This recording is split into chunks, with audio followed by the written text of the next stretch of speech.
Ayon kay Brett Siegel ng Clutch Points, minomonitor ng Golden State Warriors ang sitwasyon ni Bam Adebayo sakaling humiling ito ng trade mula sa Miami Heat. Bagamat wala pang senyales ng trade request, malinaw na interesado ang Warriors sa All-Star big man bilang posibleng top target sa hinaharap. Mayroon pang 3 taon sa kanyang kontrata si Adebayo, kasama ang player option sa 2028 hanggang 29 na season, matapos pumirma ng $166 na milyon na extension nitong off-season. Ibig sabihin, nakatali pa siya sa Heat ng ilang taon, ngunit mananatiling alerto ang Warriors kung sakaling magbukas ang pagkakataon.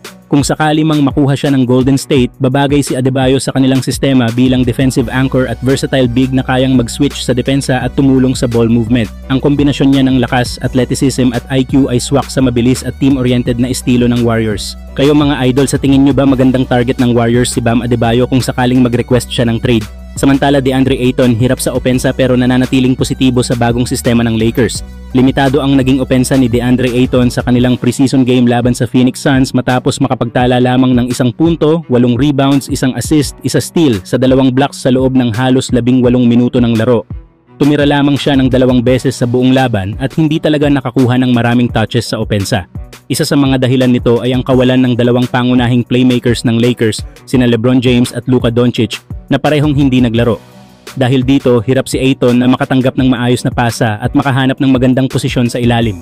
Gayunpaman, nanatiling kalmado si Ayton at kumpiyansa na magbabago ang takbo ng kanyang opensa kapag makasama na ang 2 superstars. Sa isang panayam, sinabi niya, "It will be hard not to touch the ball with them playmakers, to be honest," na nagpapakita ng tiwala niyang mas lalawak ang kanyang offensive role kapag kumpleto na ang rotation ng Lakers.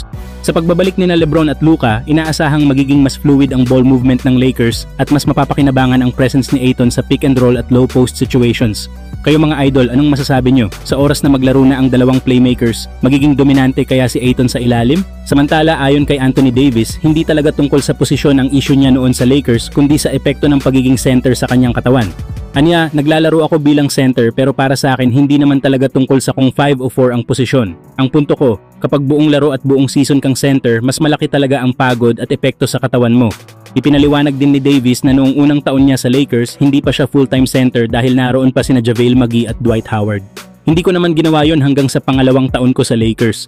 Noong unang taon kasi namin na nagkampeon kami, sina JaVale at Dwight pa ang mga center. Bago pa ako mapunta sa Lakers sa New Orleans, hindi rin ako laging 5, lagi akong 4. Kaya iba talaga para sa akin yung maging center buong season at pakiramdam ko mas magaling ako sa posisyon na 4, dagdag pa niya.